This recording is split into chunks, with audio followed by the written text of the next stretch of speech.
Ang titindi talaga nito mga masigasig. Bihira kayo. Imbis kayo ang magpapatupad ng batas. Mga enforcer. Kayo yung lumalabag sa batas. Isang enforcer mga masigasig. Nag-counterflow sa bus lane sa EDSA. Manorin mo. Hindi kasya, hindi kasya. Balik ka, balik. Lasing. Oh. Hindi kasya Ba? yan. Counterflow pa. Then, di umano. Balik ka ron. Baba. Nakainom. Masigasig. Ano masasabi mo dyan? Masigasig. Tama ba yan? Hindi kasya yan, sir, hindi kasya. Kasabi dyan dito, hindi Oh, kasya. sana mabigyan din ng leksyon yan, di ba? Oh, meron pa isang susig. Meron pa. Ayan, panoorin mo to. Nauna pa nanuntok to sa isang rider. Oh, di ba? Oh. Umanti yung rider dyan. Tumakbo si enforcer. So, dapat ba gawin yan mga masigasig? Kayo yung tagapagpatupad ng batas. Pagkatapos, kayo din lumalabag. Oh, di ba mga masigasig? Ang titindi nyo talaga.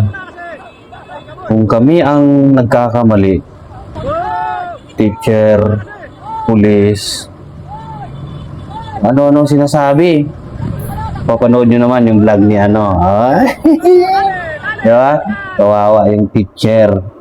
Pulis ka man. Pag wala kang helmet, kung ano-ano sinasabi niya sa'yo.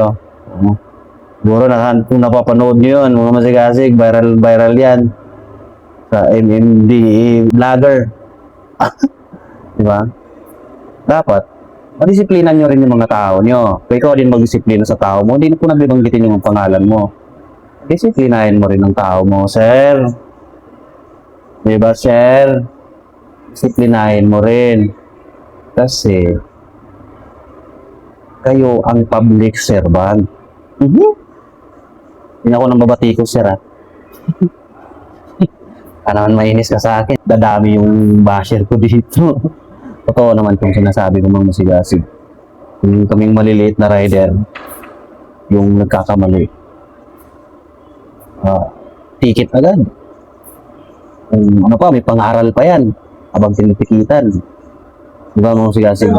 Sigurado, dali ka na. Ako mga masigasig, dito sa C5. Nakapwesto naman ako sa isang pwesto ko. Eh ngayon, may nasa likod. Ang bilis ng takbo. Alam mo, sinabi sa akin ng isang enforcer, ako pa yung mali, imbis ako yung nasa harapan. So, hindi ko napapaliwanag na mahaba. So, dapat madisiplina yung mga enforcer na ganito, ha? Sir, nga tayo mga sigasid.